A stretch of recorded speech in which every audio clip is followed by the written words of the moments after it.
Thank you, Tom.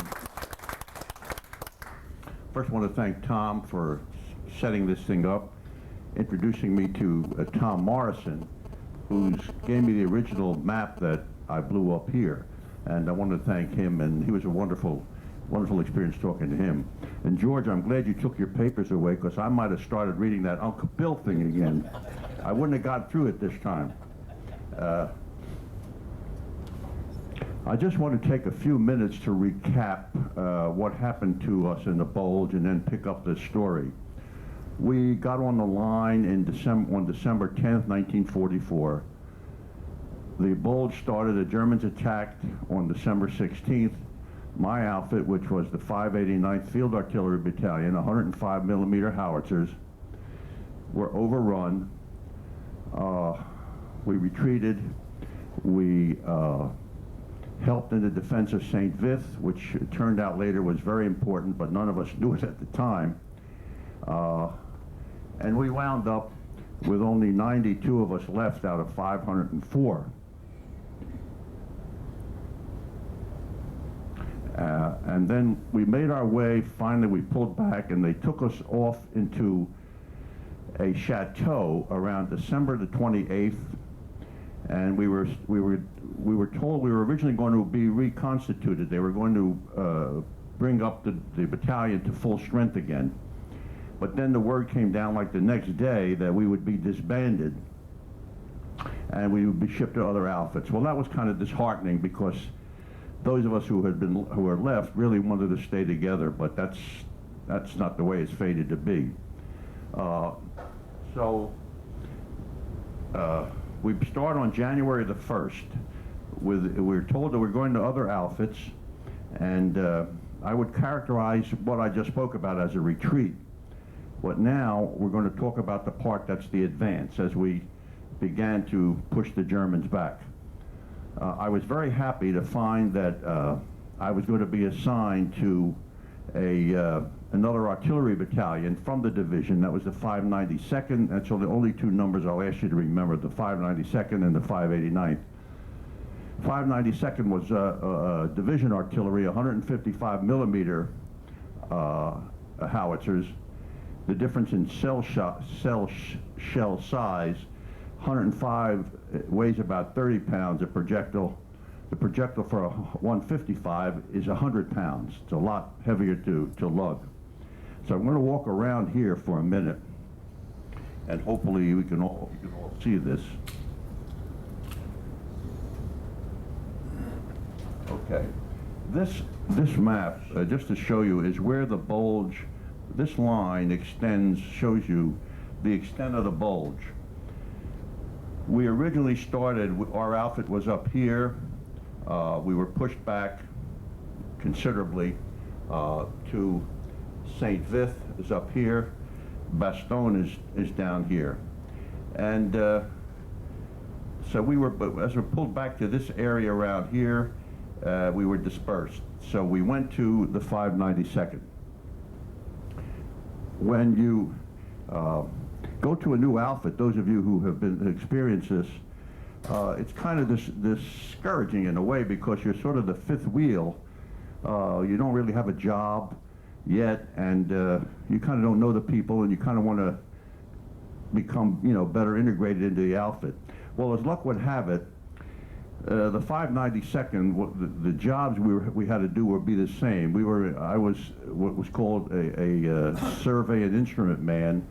So we worked with the forward observers. We went up as forward observers to observe, call fire down, and based on locations on the map. And so the jobs were kind of the same. But at the beginning, it was just getting integrated into the outfit. It turned out that the captain of the 592nd was a man named Potts, Colonel Potts. And believe it or not, he came from Pottstown. And we had a couple of nice conversations. I told him I had eaten their ice cream. And he was really very nice. Made the couple of us who came over very welcome, invited us over for drinks. The officers got 2 bottles or so of whiskey a month. and we had some drinks. He was really very nice. So the first thing that happened was that we were assigned as guards. We were assigned to guard duty. When the battalion, the artillery sets up, they set up perimeter positions. This is basically a nighttime job where we were to keep a lookout. And I soon palled up with a friend of mine, not a friend then, but not before, from the 589th, a guy named, his only name I can remember is Chris. And since we were both from the 589th, we became very good, close friends during this transition period. And given this guard duty, which ran from 8 o'clock at night to 8 o'clock in the morning, it was 12 hours. And one guy would be up for 2 hours, and then you try to get some sleep, and you alternated for the whole night. It was bitter, cold, it was boring, and it was scary. Nothing much happened. A couple of times we heard something, and we opened up. We had a 50 caliber machine gun, and looked around the next morning. It wasn't anything there. It wasn't even an animal. So, and some of it may have been due to nerves. But we ran into a problem at the very beginning. We're supposed to be relieved at 8 o'clock in the morning. Now, you've been outside. We've been out all night. It's bitter cold. I got to tell you, it's freezing cold. I had problems with some frostbite, so it was really really an ordeal. So when 8 o'clock came around, you expected to be relieved by the next group. Well, they didn't come around. They came around an hour later, hour and a half later, and I got ticked. I really got mad, and both of us, Chris and I, got really mad about this. We spoke to the guy who was in charge, but he was a corporal, I was a corporal, so there was no rank involved here. And I told him a couple of times, hey, what are you doing? You know, we've been out here all night. And he gave me sort of a, well, yeah, kind of thing. So after, and I said to him, if this keeps up, I'm going to go talk to the lieutenant. And he did the same thing. The next day, another hour late. So I finally went in and talked to the lieutenant, and he cut it out. He cut that stuff out. And I don't know what happened, but the guy sort of shipped out, so I never saw him again, and I didn't miss him too much. So that was sort of our inaugural jump into the 592nd. And little by little, I want to just come back out here again, we began to push the bulge back. You know, Patton's idea was to drive, here is Bastogne. He wanted to drive straight up through here, cut this whole area, trap the Germans in here. But he was overruled. Eisenhower's plan was to start way here and push the Germans back, straight through, back to German territory, which is here. So a lot of the towns that we had gone through, Vilsam and all these towns, Courtille, Beauvigny, all these towns where, as we retreated, the people would stand on the corner and kind of look very crestfallen and downhearted, kind of felt that we were deserting them, and in a way, I guess we were. But when we came back, a lot of cheering and they clapping and all that kind of thing. So little by little, we pushed them back, and we got to about early January. I'm talking about maybe January the 8th or 9th. The old routine continued. We had to move our guns into position, which caused a big problem. There were risks involved in going into a new position. There were two problems that we found. One was booby traps, and the other was snipers. And we went into one town, and the first thing we did was to look for shelter, because, as I said, it was bitter cold. And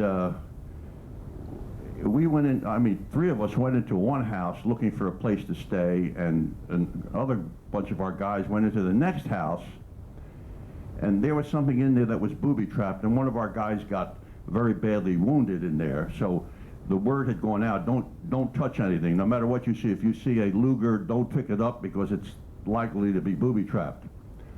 And so we were very careful about that. The other problem was snipers. And if all of you who saw Private Ryan remember that when they took that final position, they put the guy up there in the tower as a sniper. He was a sharpshooter, and all snipers are.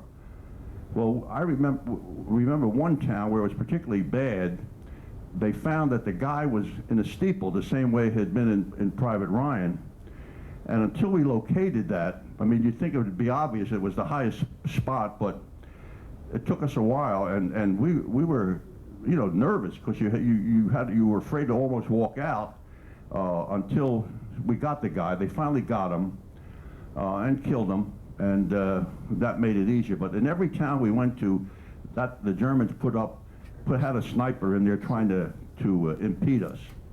I just want to read something to you. By the way, if you're ever interested in a book about the Bulge, I would heartily recommend this book. It's called A Time for Trumpets, and it's by Charles McDonald, who was either in our division or the 28th. I'm not sure which it was, but it's quite a good book. I just want to read one.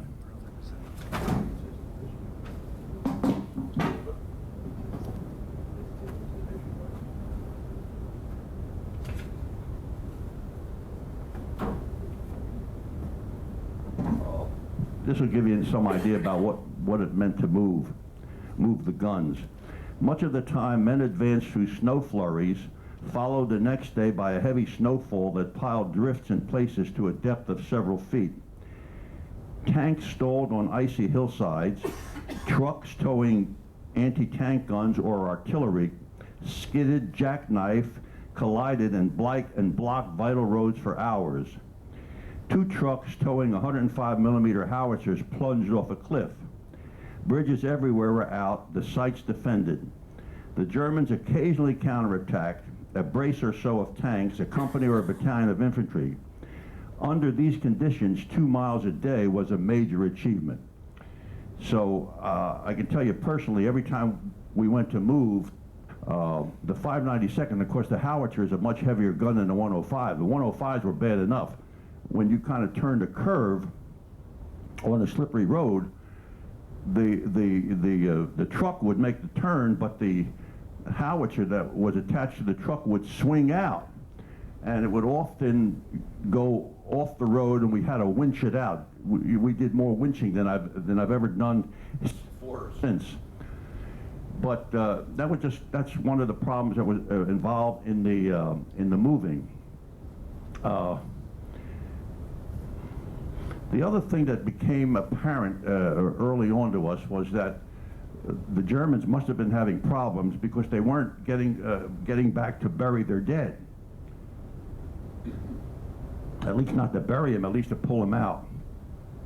And one of the strange things that happened in a town or village that we pulled into, we had to walk over to get to our mess, where the mess was for meals. And then a truck came in, and we'd walked over this path a number of times. The truck came in and uncovered, there was a German body under the snow nobody had seen, and it was just all smashed up. It was just a terrible sight, and all of us had been walking over there, didn't know anybody was under there. But that was sort of a sign that they were having some problem, because normally they were pretty good about pulling out their people. Now, as we came into excuse me, came into German territory, remember they had coordinates on every crossroad that we came to, so they knew exactly where to fire without having to do a lot of bracketing and so forth. They just could zero in and hit us. And little by little, we overcame that. I just want to read you one other little portion here. Bear with me here.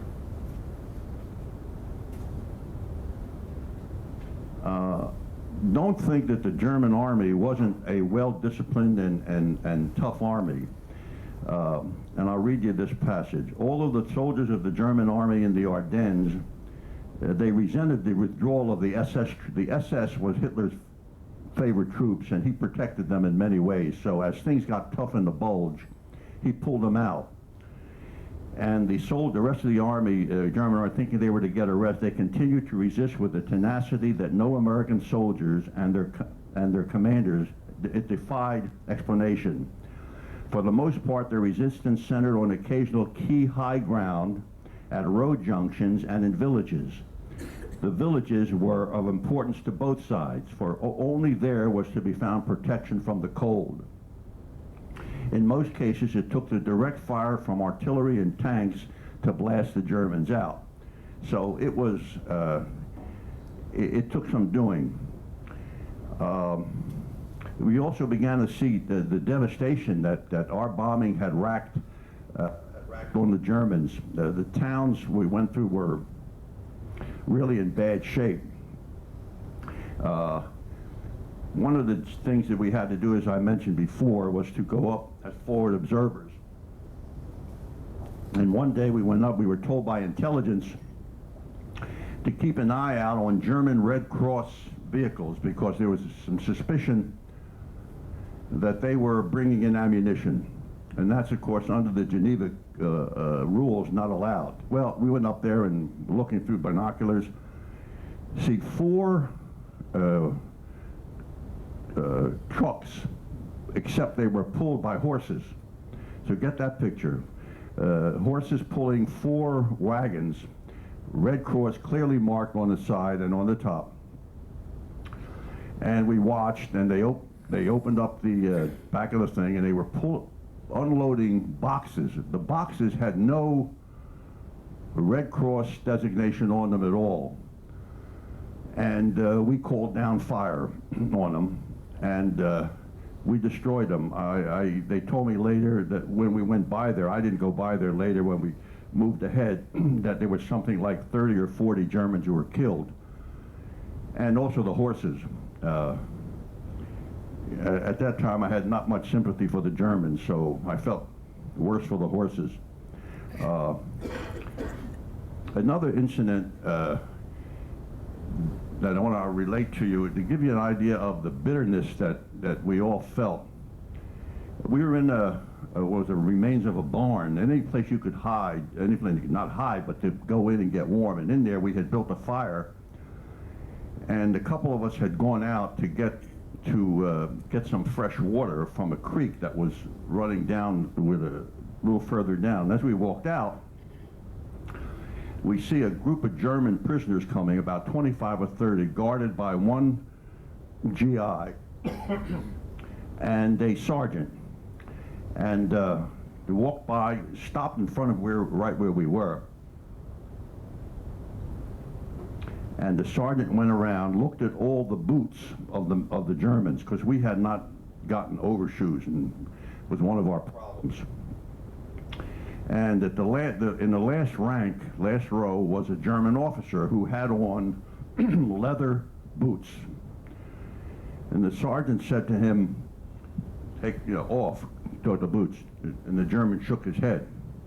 And the sergeant said, "Off." Maybe he said "Row." I don't know. He said "off." German shook his head. Sergeant took out his .45, took the hand held the barrel, and hit him right across the face here. Oh, hit him right across the face. And the guy went down like a sack of sand. They took the boots off of him, and the other Germans picked him up and went away. I don't know what happened to him, but that gives you some idea of the bitterness. I mean, every one of us remembered what had happened at Malmedy, and this was sort of, to us, wasn't anything. Everything he did, we felt the guy was right. And now I got to tell you a story. I think you'll find it funny. When you move a battalion, artillery battalion, you have what's called a forward party. They go out and they leave you off at important road junctions. In other words, you go the road's running this way, and you're standing here, and there's a road this way, you've got to point the column that's coming to go over onto that road. And the problem with it, you had to get up about 2 o'clock in the morning because you had to be there in time for the battalion when it came by.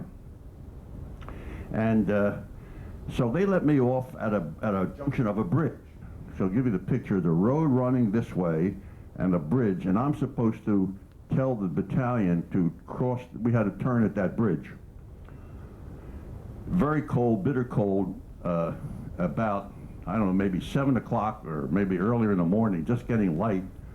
A woman came out and gave me a bowl of potato and leek soup, which was hot and delicious. And I'll never forget that kindness because it really tasted good. But right in back of me was a bar. And so you're waiting there. First I had to went to the bathroom. I stopped at the bar and had a drink. They wouldn't take any money, I had the drink, went outside again, waited, went back in again, this time for a drink. Got to get warmed up. And got to the top of the bar was a series of mirrors.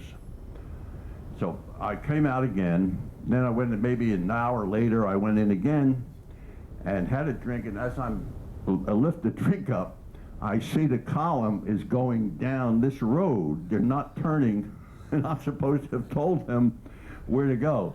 So I ran out, caught up with the Jeep. It was Captain Huxell, is a guy from the 589.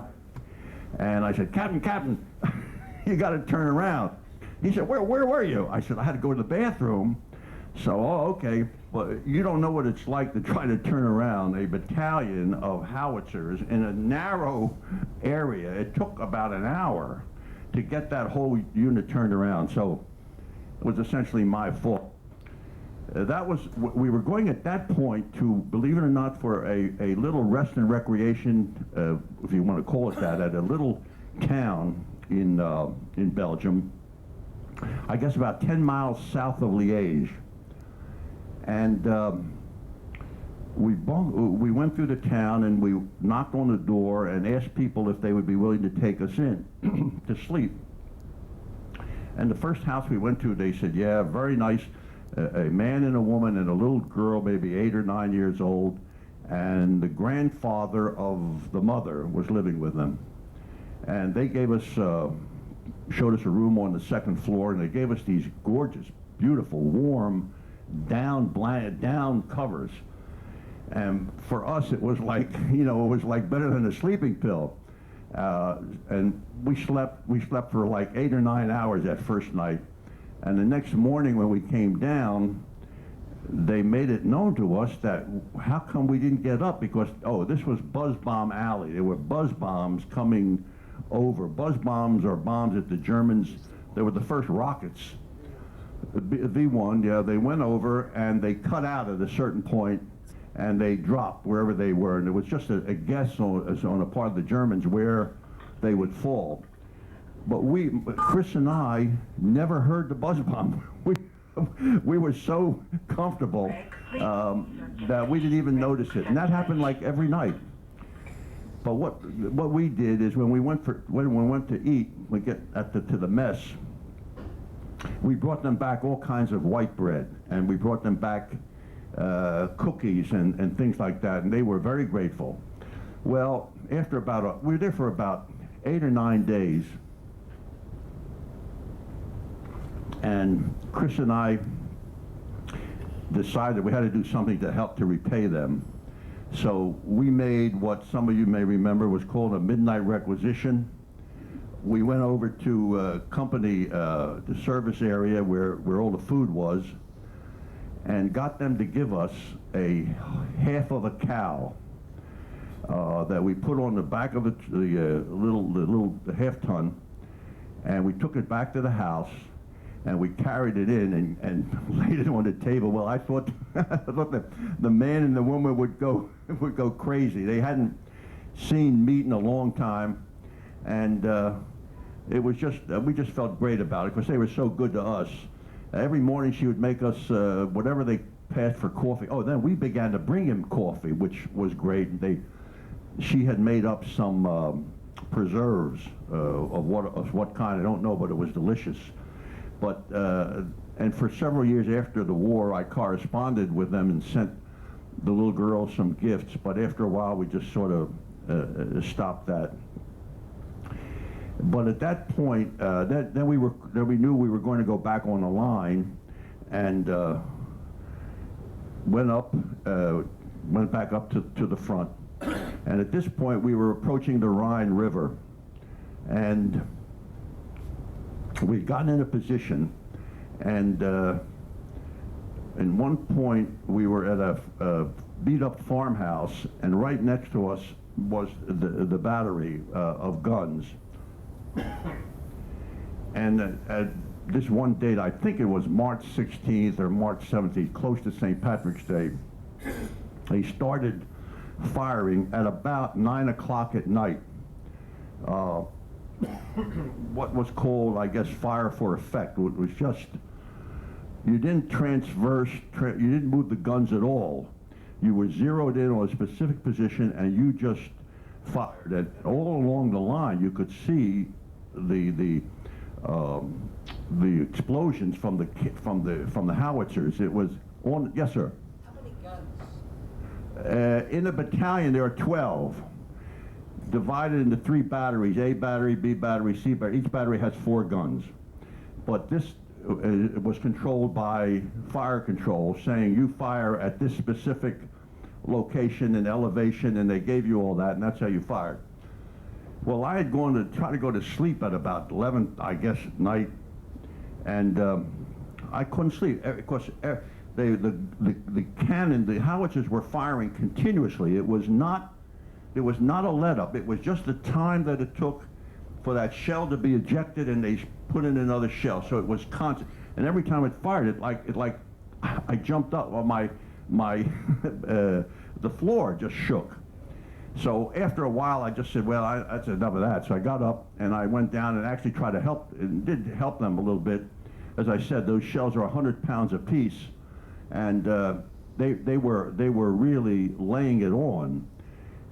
It's the first time I'd ever seen a barrel of a howitzer overheat, and they poured water on it and then took it out, and they had a spare barrel which they then put on. But that thing was like red hot. You could hardly touch it. That bombardment continued till about 6 in the morning. We were told later that the Germans were running out of their foxholes and just couldn't handle it anymore because they had broken eardrums. It was just a terrible ordeal that I'm sure that they went through. But what that was the prelude to was the crossing of the Rhine.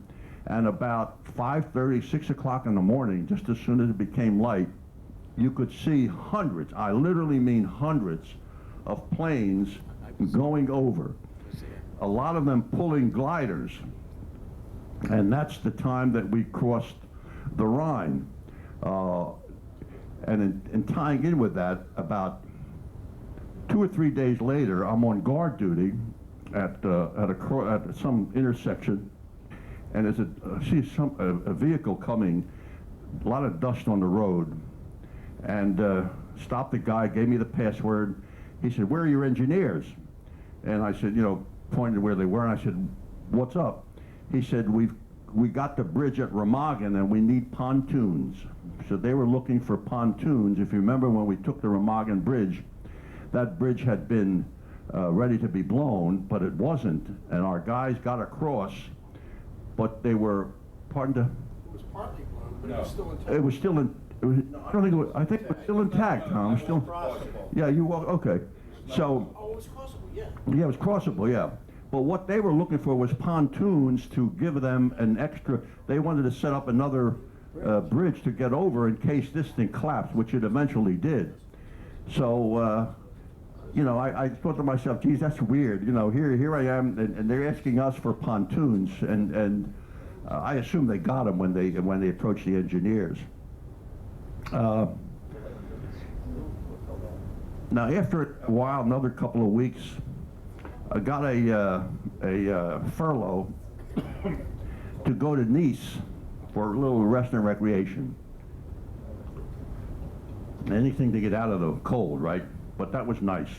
So my buddy, another friend of mine, and I went to Nice, and we were not holed up, we were put into a very nice apartment on the top floor of a building in Nice, and beautiful, big apartment. It had all kinds of conveniences, and it had a something there that none of us knew what it was.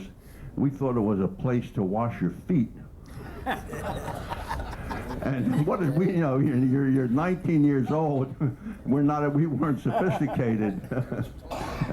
It was a bidet. We found out later. And then they said a bidet, and we didn't even know what that was. And they said, well, they explained. So we got a big kick out of that. Now, my buddy Trent and I did not smoke cigarettes. So what we did was, of course, went to the PX, got the cigarettes, and we decided on a scheme to sell the cigarettes and make some money. I don't know what well, they did have things you could buy, not a lot, but you could buy things. So we amassed, after about 3 or 4 days, then he came up with the idea. He had heard that on the ration card that you get, and you go through the PX and they check it, if you take some bread, you can erase that mark. These are tricks of the trade. So we went back, we'd get the bread at the Commons, when we ate, we'd erase it. We went back. I mean, one day, after the third day, the gal that they said something about, you here? Yeah. I said, no, we weren't here, no. Anyway, we had now about maybe 10 or 12 cartons of cigarettes. But what were we going to do with them? Because you couldn't just take them out and sell them, because there was a lieutenant sitting down in the lobby, and he would check to see what you were going out with. So my brilliant idea was to stand on the balcony of this hotel on the 5th floor, and Trent would be downstairs. I would hold the bag out, drop it, and he would catch it, and then we'd go sell it. Knowing little about aerodynamics as I did,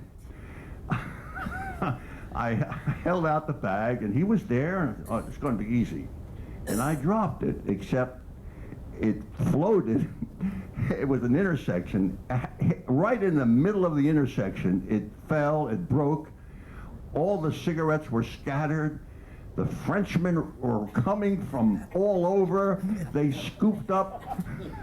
I think we wound up with like 9 cigarettes left. And it was the most stupid maneuver that you could ever think of. That wasn't the worst part of that journey. Nobody said anything. We just felt stupid. We laughed and it was dumb. But then when we were going back on the train, we been on a train, so you're going from Nice, and it stopped in Lyon. And there was a Red Cross place there where we stopped. We wanted to get some coffee and donuts. We went out, and they said the train would be here for about a half an hour. Well, that was enough time. So we went out, and again, we're sitting at the restaurant bar there, having coffee, and Trent says, the train's moving. So we look around, we run out, and the train is now, he's going like 15, 20 miles an hour. We can't catch him. All of our clothes, everything that we own is on that train, including a camera that I had borrowed from one of our guys who was nice enough to lend it to me, and with took a lot of pictures down there. And so we said, well, what are we going to do? So our idea was, well, let's get when's the next train? We'll catch the next train. We found out that was going to Munich, of all places. Well, we'll get on the next train and follow it. And that's what we did. And the rule at that time was if you were a GI and you were found without a cap and without a tie, you were pulled in by the MPs. So we ride on this thing all night. We get to Munich at some ungodly hour early in the morning, and we're like kind of walking along close to the wall, hoping we don't get seen. But in one hand, thinking maybe we should get seen because we'll tell them what our problem was. Sure enough, we're picked up by the MPs. We tell them what happened. They take us in. They gave us a tie and caps and so forth. Called our headquarters and told them. They said, "Where the hell are you?" I said, "I'm in Munich." Sergeant said, "What the hell are you doing in Munich?" So we explained. He said, "All right, you stay there." They sent a truck for us and brought us back. But the problem was I lost that guy's camera, and I paid him for it because it was really, he was a Leica. He had liberated that somewhere. But I paid him for it, and that was the end. But he was mad. He just wanted the camera back. So the only other thing that was traumatic in a way is once we were back, we were on a road at one point where there was a whole bunch of mines somehow in the field or on the road, and about 15 of us were given those things that you walk around with. Mine detectors. Mine detectors. I've never used one of those, but they said, just, if you hear a loud noise, stop. So I didn't find any, but a couple of other guys did. But what impressed me, I think it was the most dangerous thing that we ever did. What impressed me was that when we found one, when one was found, a lieutenant would come out, and we all moved back, and he would lay down on the ground with a knife, just a knife, and he would probe around, and he would dig in, and he'd pull up the mine unexploded. I mean, that had to be, to me, the most nerve-wracking job in the world. And there was quite a few of them there, but that was the scary kind of a thing. Now, once we got back on the line,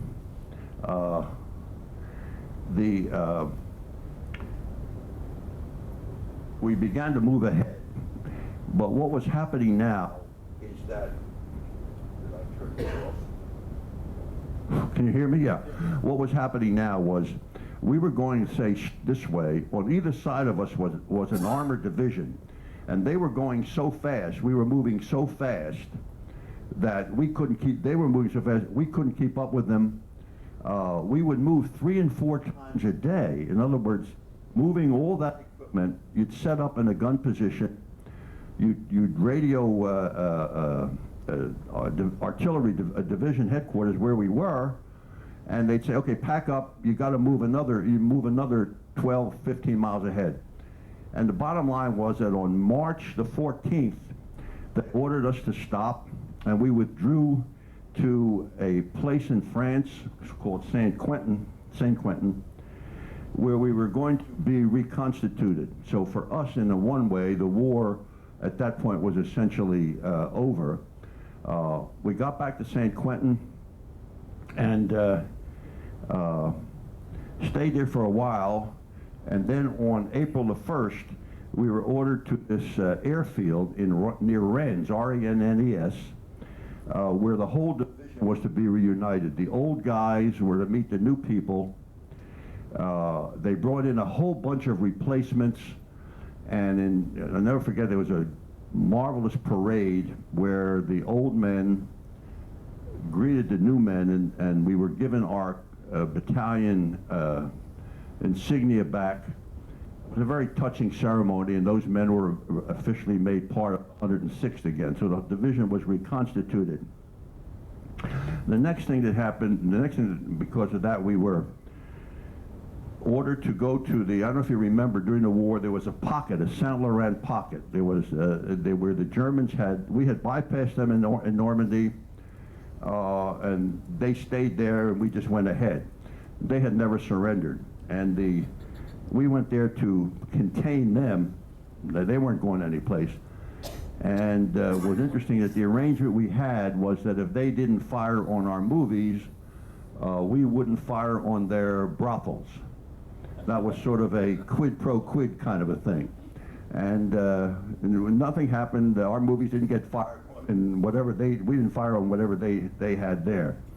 And we stayed there for a while, and while there, one of our guys, Randy Pearson is his name, he had been given a battlefield commission because of what had happened in the Bulge during the fighting. And he was to be taken, somebody had to take him to headquarters. He was going to give his official papers and, you know, the swearing in and that kind of thing. And since I was a good friend of his, he said, why don't you, you know, and I volunteered. I said, I'll drive you. And, you know, in the Army, they teach you never to use the mail orderly's Jeep because it's never in any kind of condition to drive. So little did I know that. I was told that, but we got in and we drove. But what complicated matters, we had a young man from a village in that area who was working in the kitchen on KP, in other words, so we didn't have to do that odious duty. And he asked if he could go back to his hometown. Where we had to go with this, I had to take Randy back. We said, yeah. So he was in the back of the Jeep. I'm driving. We're going not particularly fast, 30 miles an hour maybe. Came to a hill. All I know is that the Jeep just sort of bounced on two legs. I turned the wheel and then went over this way, but it went back again and it threw us out. If we had had a windshield up, we'd have been killed. If we had a top on, we would have been killed. It was all open and threw us across the thing. And my first thought was, God, that kid is going to get killed. We were in deep trouble. Well, he wasn't killed. He was badly scraped. We were all badly scraped up. Broke glasses, badly scraped up all sides.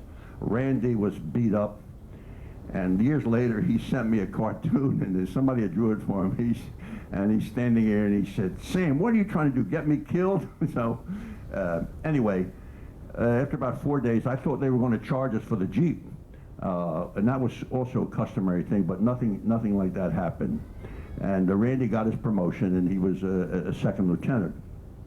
And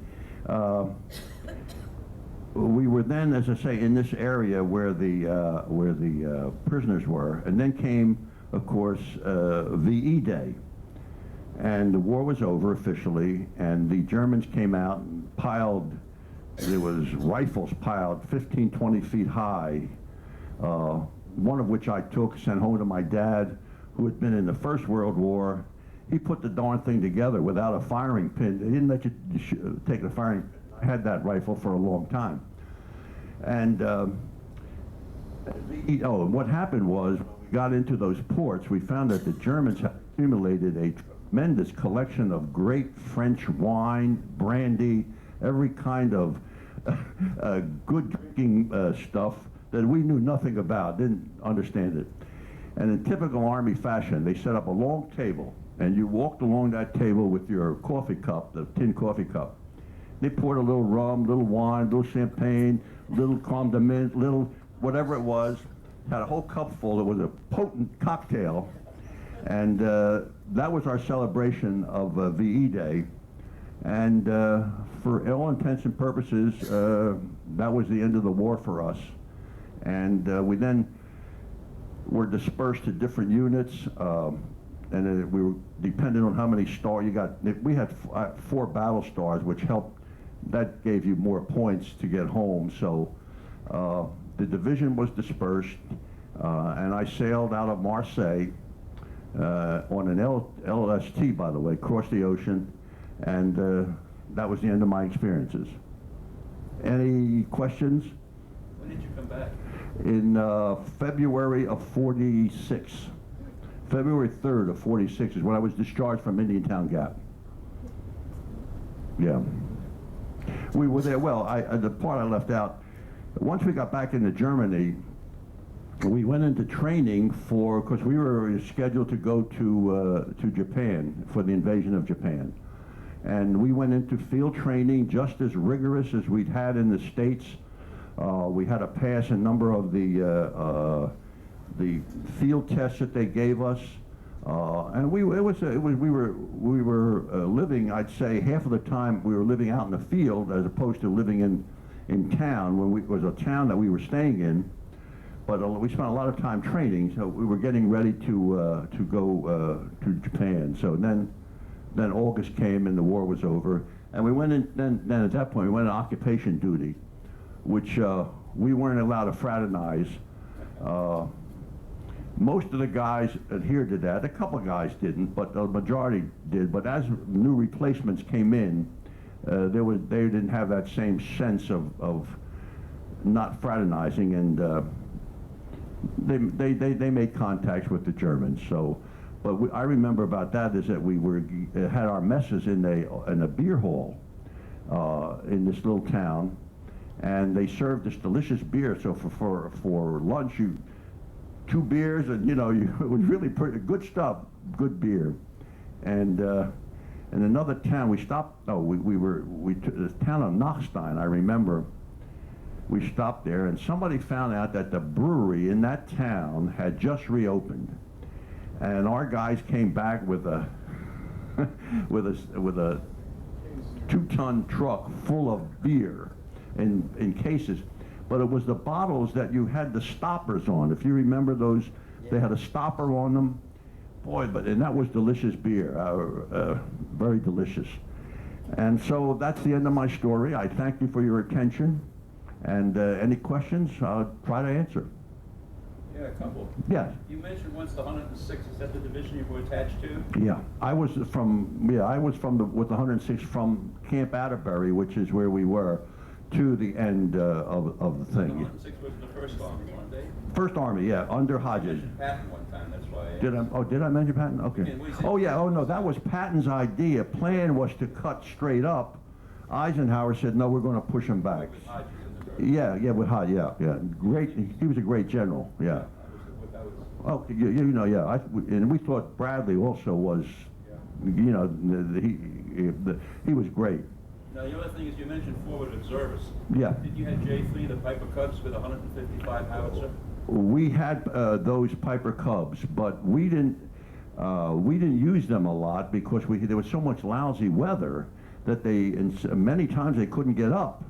So a lot of the times we just did it with the forward observers and calling down fire, and things were moving at that point. When the weather cleared, it was moving so quickly that it seemed to be better to do it the way we had said. We had them, yeah. I used to know a pilot was with the 589th. Sergeants, but they were warrant officers. Yeah. Warrant officers, yeah. Nice guys, and a risky thing, They could almost stop that plane. Yeah, I never saw anything like that. That plane would go like about 2 miles an hour. I mean, and they used it to, of course, make observations, so yeah. The stalling speed was about 35 miles. Oh, that what it was, So if you had a headwind of 20 miles or 25 You miles, could, it looked like you were standing still, yeah. You can found the turnpike, says the cars were, Yeah. he had a Piper That Cub. was the infantry. Yeah. Because they The would cars come were to, they paced would and not they to a couldn't keep fire up. from the Germans. Yeah, And right. These guys would just sit up there. Yeah. They would take, yeah. Wonderful. Yeah, it was great to see them, yeah. Yes, ma'am, yeah. Who gives orders like you retreat? Say again? Who gives the orders for you to retreat? Well, originally, it came from, our general was General Jones, Alan Jones. He was the commanding general of the 106th Division. He was caught in a terrible situation. He was promised aid. He was promised the 7th Armored would come up. They came up, but much after the time he was promised. So he's the one who gave orders for not at the beginning, because the first 2 days we really held the Germans. We really held them. But our 2 regiments, the infantry regiments that we were supporting, were out of ammo and couldn't get food, and we couldn't get in there to them. And they eventually surrendered. I mean, they took as one of our colonels, Deschanel, he cried. He just broke down and cried because he said, but I'm not going to what are we going to fight with? Our helmets? So they were, at that point, they tried to retreat, but they couldn't because they're already surrounded. So But the orders came from higher up. Our own Colonel Kelly, of the 589th, never could make it out. And he went down. We had one gun battery that he couldn't get out because it was mired in because of mud, and he went to help them, and he just didn't want to. He could have gotten out by himself, but he didn't want to do that. He was captured. So, yeah. But the orders always came from up ahead, up above. Yeah. Yes, sir. I was over in Germany, in 1950. I heard a story. I don't know how true it is. But the Germans were very unhappy with the idea that we killed Patton. And they have a memorial somewhere on the road to Berlin to Patton. He says, how come when the Jeep turned over, he was killed, the driver walked away from the accident? It wasn't in a Jeep. And these are the Germans. It was in a Packard. I don't. I never heard anything. I never heard. I never. What was the remark? You said, how was Patton killed? Yeah. Well, yeah. How was Patton killed? The Germans claimed that we killed him. No, I was there when it happened. There's your answer. Okay. He was in that auto accident. Yeah, I remember. I Yeah. was right there when it happened. Cut with the windshield, they told me. Yeah. Vith, he was in a Packard and it plowed into a truck making a turn. It happened in Mannheim, Germany. I was there and our medics took care of him at first, then they transferred him to Heidelberg. Yeah. Yeah, I remember hearing about that. That was, that was a shock. He really. I took the 4-star plaque off the car, but I got chicken. I put it back. Did you really? Wow. You could have sold that on eBay. Now. Where do you live? What was that? Where do you live? Where do I live? Yeah. Willow Grove. I lived in Abington. I just moved to Willow Grove. Because that flag did show up. A guy took it out of the car. Patton was between jobs or something like Yeah, that. his head on the back of the seat. The flag was in the car. 3 or 4 guards were put on the car. And this guy took the flag home with him, which, that's guts, because if Patton, survived, he was in big trouble. He took that home and it showed up at a garage sale in Orland, Pennsylvania. The guy beat me to it by 12 minutes. Wow. And the flag, he went through he had it all notarized, who he was and how he got it and all this. It was 2 pages of notarized information about it. And We had to be in my. the guy that got the flag. I was in this with the 79th Infantry Division. I went to the hospital. I was injured just as we were ready to cross the Rhine, and I was reclassified into an ordnance company. We were in a brewery in Mannheim. I'd love to know who he was. He was in he had to be in my company because we were right there. Our medic took care of him. Well, it was in West Orland, Springfield part of Orland. I don't, this was probably at least 20 years ago. So I really don't have any clue of exactly where it was, but I sure know that I wanted it. You're talking about. Let me tell you a Patton story for a minute that I inadvertently got involved with. I worked in New York for a couple of years and commuted, and at one point, to make things easier, we took an apartment. A friend of mine released it from a guy who had moved to Omaha, and 3 of us shared the apartment. $115 a month. That's not bad for New York. Okay, rent controlled. And the third guy, who my buddy and I, he was from Philadelphia. They were both the other 2. He was in the clothing business. I was not in that business, but he was a friend. And the third guy came in twice. His name was Abe Baum.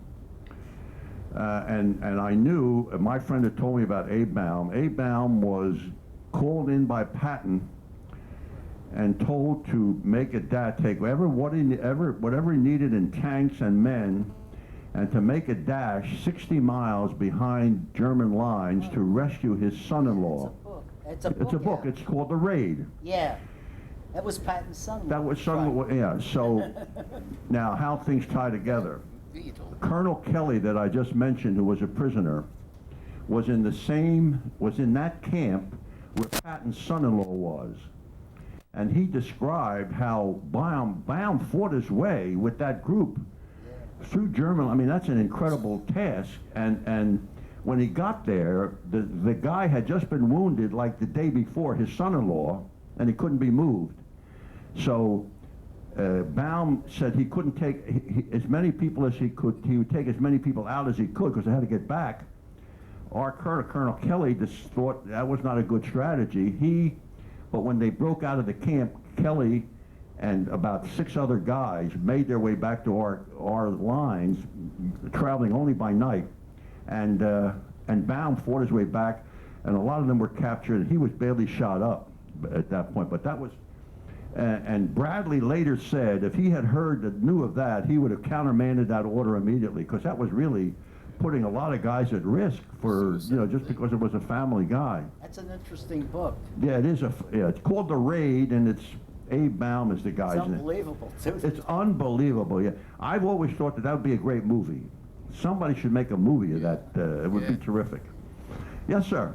Was there ever any talk that the accident Patton was in was staged? I never heard that. This gentleman brings up that in Germany there's a memorial to him. So I don't know. I don't know. I'll tell you another little story that happened to me just yesterday when I went to get this print. A fella at the Kinko, he's looking, he said, yeah. He said, I was in Germany. He was with the Air Force, 3 years with the Air Force. And he tells a story. He was a great admirer of Rommel. And he went to Rommel's grave on Rommel's birthday. So he was really into Rommel. And he was laying flowers on the grave. And he's bending down, and a voice in back of him says, in half-broken English, but understandable, "What are you doing?" And he said, "I'm putting flowers on the grave." And he turns around, and it's Manfred Rommel, his son. So, crazy story, crazy story. I got a picture from a German. Yeah. After the war, we had German PWs working for us. Right. He gave me a picture of Rhino urinating in the Rhine. Really? That's funny. That's funny.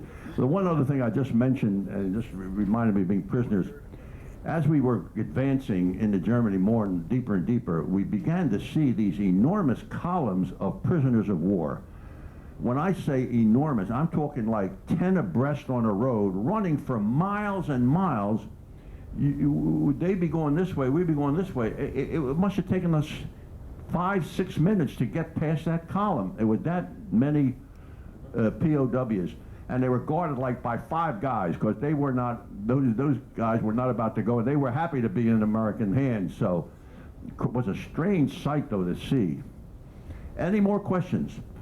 I thank you for your attention. Tom, go ahead. There's a story that Patton had. He was always interested in cavalry and horses and so on. Yeah. And that he was told that in Czechoslovakia, over the border, was the breeding stables of the Lipizzaner stallions. Oh, Yeah. And apparently a small show was put on for him, and the fear was if the Russians got the horses, they'd eat them. Oh, wow. They liked horses. Wow. Well, horse meat is eaten all over the world, except Yeah. So, at any rate, he sent men in to get those horses. Really? That's the story. Well, he was called Guts and Glory. Your guts and his glory. Oh. your blood and his guts. Oh, your blood and his guns? Screw that up, okay. Yes, anybody else? Any questions? Thank you all. Appreciate it. Thank you.